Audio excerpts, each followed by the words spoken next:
All right, so we're still in chapter 10, and we are on the second video for this chapter. And we're going to start with lump sum purchases. So there's two very different examples here. So the first example is 10 identical delivery trucks that are all exactly the same. They're going to have the same estimated mileage, the same salvage value, the same cost. So they all look identical. So we really don't have a problem when we are depreciating something like that. But when we buy a bundle of goods that are different, not identical, so maybe you buy land, building, equipment, a patent, you buy all those assets. Okay. So if you buy all those assets, you get a good deal sometimes if you because remember, if we paid more for it, the goodwill would come into play. So, but they didn't acquire a whole business either. They just bought a bundle of goods. Okay. So the example that they give us is this Smyrna Hand and Edge Tools company. They purchased an existing factory for a single sum of $2 million. So I thought this would be a really good time for us to come over here and play around with Excel just a little bit because we can cover several slides in one quick little Excel document, okay? Or Excel spreadsheet. All right, so these are all those numbers, okay? They paid $2 million, but they got a bundle of goods that was worth $2.2 million, okay? We can't record those at the 2.2 million. We have got to record them at cost. So how are we going to do that? Okay, this is fair market value. It has to be fair market value. It can't be manager's opinion. Okay, it has to be somebody outside of the business because a manager could be biased. Okay, a manager might want more to be put in land because they want less depreciation and their bonuses may be based on net income. So they are biased. So this has to come from an external source of information. Okay, so what we're going to do here, we have five of them. So we're going to come over here and we're going to write a formula. We are going to take the 330,000 and then divide it by the total right here to get a percentage. Okay, we want to make every one of these numbers divide by the same number. So we're going to come up here, and if you just put little dollar signs around the row in the column, then you can drag and drop this, and every one of these will be divided by that same 2.2 million. So you can see here, same number, same number, same number, same number. Okay. So there we have it. We have 15, 25, 30%, 20. So now it's pretty easy to what we're going to do, like 3 or 4 slides worth of information right here. Okay. So now we're going to take that 15% and then multiply it times the 2 million. Okay. So we'll hit equal 15% multiplied times the 2 million. Okay. Exact same thing. We want every one of these cells to multiply by the exact same cell. So we're going to do those little dollar signs around that, and that gives us that absolute value. So now we can drag and drop it all the way down. And notice this is why I love doing this in Excel, because I don't need this 100%, but this 100% tells me that I wrote my formulas right. It's kind of like a control. And same with this right here. The 2 million, that tells me exactly what I need to know. Okay. And the great thing is if I added all those up, you can look down here at your little sum down on Excel, and it also says 2 million. Okay. So now let's jump back over here to the slides, and we did all of this. And now here's the journal entry. We're debiting all of those assets for the number we calculated, and then we'll credit cash. Okay, so that is how you do a lump sum purchase. Okay, so I'm gonna jump on down. If you want to do the concept check, I am totally fine with that, but we're going to move on to non-cash acquisition. So companies can acquire assets through many different ways other than cash. Cash is probably one of the most common, but they could do a deferred payment. They could do issuance of equity securities, donated assets, or exchanges of non-monetary assets for other assets. Okay, so the first example they give us, this is Midwestern company, and my stylus, because I had already recorded this video one time and I had to come back and redo it because I didn't do it right. I didn't do the video right, as in I had my other monitor plugged in and it was recording a different screen. So you could hear my voice, but you couldn't see anything that I was doing. So I'm glad I caught it before I published those videos. Okay. So they said that they purchased this industrial equipment, 41,323. Instead of paying cash immediately, they sign a note and they said they're going to charge 10% interest for 2 years. Okay. So on January the 2nd, we're going to record the equipment, debit equipment, credit notes payable. Okay. We're not going to credit notes payable for any of the interest or anything like that. All right. So then we come down to the end of the first year and we need to calculate the interest. And that's what I did over here. You take the 41,323, multiply it times 10%, you get 4132. Okay. So interest expense be 4132, interest payable 4132. Okay. Now we're coming down to December 31st and we're paying for it now. Okay. It is, I think, not really coincidence that it ended up being exactly 50,000 because we're going to do it a different way with the 50,000 here in just a second. So how did we get this 45? Well, we took like the carrying value because it's kind of like a carrying value right there. And we added the interest from December 31st, 27 to get 45,455. Multiply that times 10%, and then you get 45,45. Okay. So that's your interest for the year 2028. Okay. Yes, it's higher than the interest in the previous year because now you're going to pay interest on top of interest. Okay. So we have the interest payable from 2027, $4,132. We are going to debit the notes payable and credit cash for all of that. Okay. Now the next one is going to be almost identical. It's just worded a little differently. Okay. Numbers are all still the same. All right. So in this case, they did not know what the cash selling price was. We know it's 41,323 because we calculated it in the previous problem. So we know that, okay? And we know it was 10% because we've got the exact same numbers here as we had in the previous one. That won't always be the case though. They may not, you may not have that from the previous problem. They said it's a non-interest bearing note requiring $50,000 to be paid on December 31st, 2028. Okay, 2 years later. All right, so we're going to use our time value of money skills, which you've learned. You've learned how to do it on the TI-84 calculator. You have done it in Excel. We're going to use Excel here in just a few minutes to find something else, but you know how to find that number. So if I gave you that and you didn't know what the factor was, you've got several different ways that you can find the present value. Okay, so we're going to make the journal entry. We're going to debit the equipment for 41,323. The 8677 represents interest, even though they said it was a non-interest bearing note. Okay, but there still is interest. There's an implied interest. Okay, so we have we've got that discount on notes payable. Remember that discount on notes payable is a contra liability. So I'm gonna come over here and do notes payable, 50,000, and then discount on notes payable. I know my handwriting's horrible. 8677. If we took the book value right here, it would be the 41,323. Okay, so that right now at this moment, the carrying value on the loan is exactly the same as the equipment. Okay, so we went and did our calculations for time value money, and we got 41,323, found the 8677. Okay. Oh, look, I actually did do this T count. So they took, sorry, on very first year, December 31st, 2027, they are accruing interest expense of 4132, and they're going to credit discount on notes payable instead of interest payable.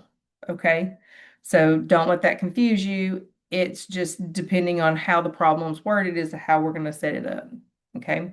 So I did draw this T account for discount on notes payable, so you could kind of see that we're eating that up and making that account go towards zero. Okay. Then we come down to December 31st, 2028. They did the exact same calculation. We added that carrying value to the interest from the previous year, then multiply it times 10%. We get the same 45.45. Okay. We're going to accrue that interest. And when we make those two journal entries, that's the credit right there. That makes this discount on notes payable go to zero. And then we're going to pay the entire $50,000 off, credit cash, and debit the notes payable. Okay. I hope that helps doing it two different ways. All right. Let's jump on down to the next. Oh, right here. All right, right here is where I want us to jump back over to Excel just for another quick minute. This will be the last time we do that for this chapter, I think anyway. So, and I already have some of these numbers put in over here because I was trying to, not make the video too long, okay? So I'm taking the interest out because that's what we're calculating. Let me make that a tiny bit bigger there, okay? We did some of this in financial management with Excel. In this case, we have a present value. We are looking for an interest rate. We don't know what the interest rate is. We know how many periods we have. We know that's 3. There is no payment because this is not an annuity. And the future value is negative 100,000. Remember, you have to put one of these numbers in as negative. It's because money's going out on one and money's coming in on the other. So it doesn't really matter as long as one of those present value or future value is a negative. Okay. So they went about it using the tables with the factors, which is very complicated to do that because they took the 79,383 divided by 100,000 to get this factor right here of 0.79. Then they have to go look on the table and find that that's on the 8% row. We can do that a lot faster with Excel. Okay. We're going to use the function, and it should be in my recently used. It's called rate. Okay. Remember, you don't want to plug numbers in here. You want to reference numbers. So number of periods is 3. There is no payment, so we're going to leave it blank. The present value is that number, and then the future value is that number. Okay. Why do we do that? It's because then we already have a formula written. We can change different things about it and the calculations will change. Okay. So we know it's 8%, but let's just say this, we're going to do 4 years instead of 3. The number automatically changes for us. Okay. So that's why you want to reference the cells, not necessarily when you get that drop down box. You don't want to be putting that. I think I can get it back. There we go. So if you to put in where that NPER is, if you to put a number 3 rather than reference the cell, it won't do that nice automatic little calculation for you. It's kind of amazing. I love Excel. Okay. So now let's come back over here. We figured out how to do the interest rate. And why do we even need the interest rate? Well, because this is 3 years and we're going to accrue interest on this loan as we go through paying this off. Okay. So we are going to, they bought some equipment. We knew what the present value was because we could have bought that piece of equipment for 79,383. Okay. So that's how much the equipment's worth. The extra $20,617 is all interest. Okay. All of that is interest. All right. So I guess we don't do anything else with it. I wish sometimes they go a little bit further. Like it would be nice if we could do the first year's interest. We actually could do that. Let's see if I can do it really quick.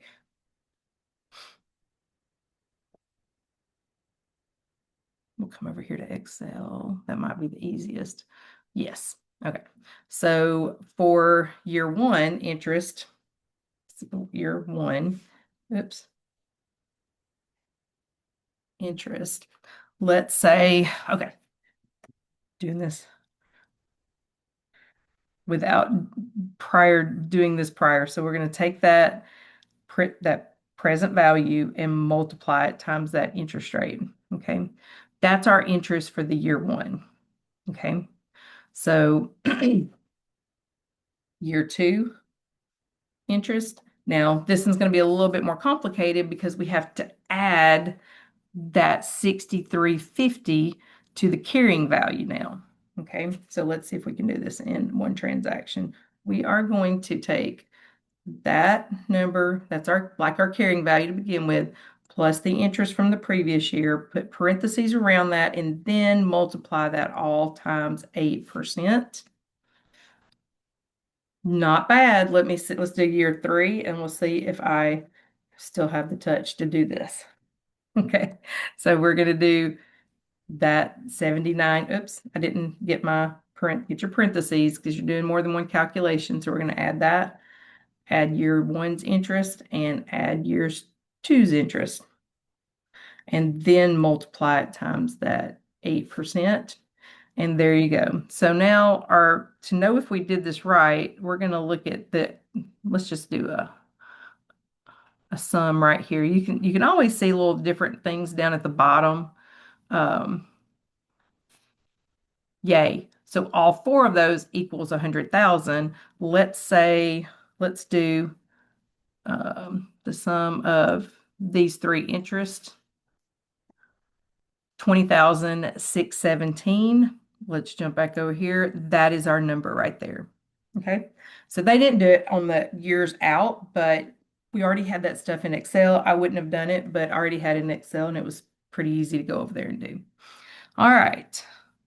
We're going to skip that one, but if you want to pause the video and work it, you are free to do that. All right. Now we're going to look at issuance of equity securities in exchange for assets. Okay. This happens quite frequently, especially on the front end of any business. Somebody may not have cash to invest in a business, but hey, they might have a piece of land or a building that's sitting around doing nothing. And so, hey, they can just get some stock from that instead of trying to sell it for cash. Okay. So here is an example. March 31st, 2027, Elkhorn Company issued 10,000 shares of its no par common stock in exchange for land on the date of the transaction. Fair value of the common stock evidenced is the market price of $20 per share. We're going to take whichever one that we can find the market price on. Okay. They found the market price of the shares, $20 per share. So they took the $20 per share, multiplied it times $10,000. That is what we're going to value the land at. Now, if they had a better number on the land, a better calculation of fair market value, then we could use the land and then back into the common stock. But you want to use the one that you have the best information on for fair value. Okay. All right, donated assets. This happens quite frequently. Local and city governments will donate a tract of land or a building or something or a dollar amount to a corporation to get that corporation to come and have their headquarters here, which is great. I know a lot of people who hate corporations would be like, why are they giving those corporations money? Well, you know what? If that corporation comes here, it's going to employ more people, it's going to generate more tax revenue, and it will build the economy of that area, and it will be well worth whatever we gave that corporation. Okay. Revenue is usually recognized when we do donated assets. So we have an example right here. This is Elkhorn, I'm sorry, not Elon. Elkhorn Enterprises decided to relocate its office headquarters to the city of Westmont. The city agreed to pay 20% of 20 million of the $20 million cost of a building, the headquarters, in order to entice Elkhorn to relocate. The building was completed May 30th, 2027. Elkhorn paid its portion of the cost of the building in cash. Okay. So we have a building worth $20 million. And then we spent cash of 16 million, and then we have revenue of $4 million. Okay. Revenue of $4 million. That is what the city donated. Okay. All right.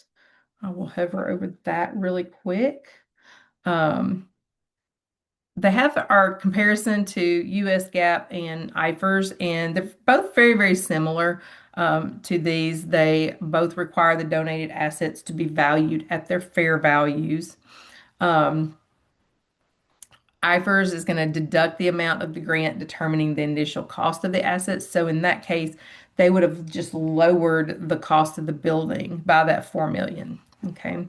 All right. We are getting close to being done with this video. Maybe, maybe not. I'll pause there for just a second. Next thing we're going to talk about is the decision maker's perspective. Okay. So you're going to find the present value of future cash flows. We did a lot of that in financial management, and that this is exactly, we did this exact same stuff. And we were looking at comparing what are the present value of the future cash flows compared to the initial acquisition. If the present value of those future cash flows is more than what you're going to pay the initial acquisition, then you want to do it. If it's $1 more, you still want to do it. Okay. They come in here and talk a lot about fixed asset turnover. I'm just going to kind of skip over some of that because this is the second time I'm doing that, and I really don't think I needed that. All right, there is a example if you want to do that. Then now we have exchanges. Okay. This is where we have exchanges, and sometimes they generate a loss or a gain. Okay. They did not say it here, and they didn't really necessarily say this in the book, but right here is the rules for it has commercial substance. What does that mean, Miss Alano? Commercial substance means that their position has changed after the trade-in. Okay. So let's think about we traded a building for a building in the same city. Things really didn't change. That one would lack commercial substance. Okay. If we traded land for a building, then we had commercial substance. So you see how just trading something very similar, we're trying to make sure that companies aren't doing things like that just to get these short-term gains and losses when their position really hasn't changed, especially if they've traded something very similar, a delivery truck with a fair market value of 15,000 or a delivery truck with a fair market value of 14,500. Those are still so similar that they are still going to, it still lacks commercial substance. Okay. So through these examples, they have commercial substance. Okay. So let's jump here. Okay. So right here are the steps that we need. We have record a new asset at the fair value, remove the book value of the non-monetary asset given, record any cash, and record any gain or loss. Okay. So on the next page, the journal entry is going to be very big for this. Okay. You're going to not panic. Okay. Because I panicked for you when I started learning all this. And I figured out there are certain things that are always going to be the same on transactions like this. Okay. So if you can get those things that are always going to be the same, sometimes you can reason out the other two, but at least you got partial credit. Okay. So we have a big example right here. Okay. I told you don't panic. Okay. Just going to read the stuff. So Elkhorn Company traded its old laser equipment for a newer air-cooled ion laser equipment manufactured by American Laser Corporation. The old equipment had a book value of 100,000 and it had cost of 500 and accumulated depreciation of 400,000. That's where they got the $100,000 book value. But the fair value of that machine is 150,000. And Elkhorn also paid American Laser 430,000 in cash as part of the exchange. Okay. So over here in the margins, I just kind of wrote, what did we give up? Okay. We gave up a machine with the fair market value of $150, and we gave up cash for 430,000. So 580. We'll come back to that here in just a second. Okay. So for right now, I want you not focus on that and not the gain. Okay. When you take the old asset off of the books, you can see right here, they're crediting the old equipment by what they paid for it, and they're going to debit accumulated depreciation for how much accumulated depreciation they've had up to this point. Okay. Between those two entries, that's where the $100,000 wash comes from, basically. All right. So you can get that one. You can get that one super easy. They told you how much cash was paid. You can get one, two, three out of 5 points correct. Okay. So don't panic when you see a problem like this. Don't look at how many things you can miss. Look at how many things you could get right. Okay. It just, you've got to change the way your mind looks at some of these problems when they're so big. Okay. All right. So the 580 is what the old equipment, I'm sorry, the new equipment is going to be valued because we gave up, Elkhorn gave up 580,000. Okay. They gave up a machine, have fair market value of 150, cash of 430. Well, that fair value of 150 minus the 100,000 gives you a $50,000 gain. Okay. So the new equipment is going to be recorded at 580, and then we're going to record a gain. All right. Here's the thing. Maybe you don't even know how to calculate the gain or loss. Let's mark that out. So if you can get the equipment, if you can figure out that number, then to make your journal entry balance, you can figure out what you need. Do you need a debit do you need a debit to balance or do you need a credit? If you need a credit, it's always going to be a gain. If you need a debit, it will always be a loss. Let that sink in because think about it. Revenues have a normal credit balance. Expenses have a normal debit balance. Okay. So don't panic when you see these journal entries. So they're going to do another one and they're just going to assume a little bit of a change. But again, remember, let's mark that loss out and let's mark out that new. Okay. Everything was the same for both of these. Okay. The only thing that changed was the fair value of that asset. Okay. And so they gave up 430,000 plus the fair market value of that machine of 75,000. So that's where we got the 504 from. And then the $25,000 loss came from fair value of that machine minus the book value of 100,000. But notice three things are exactly the same. The cash is the same. Taking the old equipment off is going to be the same. Taking the accumulated depreciation for the old equipment off is also the same. Okay. So do not panic when you see these. Try to get part of it. Try to get part of it and then go back and, while you're doing your homework, look up how to do, some of these. Okay. All right. One more. They're going to use the same example, and we're going to assume that, what are we assuming here? I forgot. Um, I think there was no gain or loss. Let's reread it. All right. So they have old equipment with a book value of 100,000, 500 from the old. That's been the same here. All of these and accumulated depreciation for the old. Those two numbers have been exactly the same, plus this one. Okay. So they said the fair value of the new and old equipment is not determinable. Okay. So we have really no idea what it's worth. Okay. But we do know that we gave up an asset of 100,000 and we gave up, or we're getting, sorry, we gave up 430,000. So that we're going to just record the equipment in the new equipment for 530,000. There could have been a gain or loss in there, but we couldn't determine it. All right. So we're just going to assume that the fair value was the book value, and we're just going to record the new equipment just like that. All right. All right. So the next slides are talking about lax commercial substance. And I've kind of already talked about that. When a situation lacks commercial substance, then their position hasn't really changed. Okay, so making the journal entries is a little bit different when it lacks commercial substance. And I don't know that why they didn't put that like at the beginning of those entries that we did. It took me a minute to figure out what they were doing. It's not even in the book, but I wanted to make sure you knew that. Okay, so if the exchange lacks commercial substance, it's a gain situation. We are not going to recognize gain. We're going to push that off. Okay.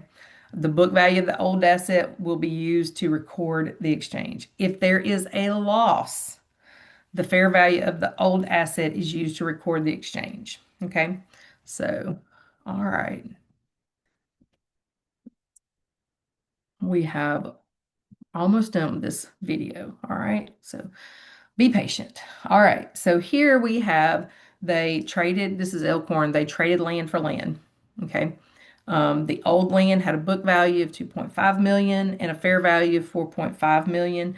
Elkhorn also paid Sanchez 500,000. So we know we're going to take the old land off the books and we're going to record that 500,000 of cash and we're just going to back into 3 million. Okay. There is no gain exercised here because this transaction lacks commercial substance. Their position has not changed. They trade land for land. That's it. Okay. All right. So this is a really good slide. One of those slides I always tell you to go and grab like 5 minutes before the test. If you want to do a quick review, this is a really good one right here. And it kind of gives you all the different types of exchanges and how to account. Okay. We are at the end of this video. So I will see y'all in the next video and we'll be talking about self-constructed assets.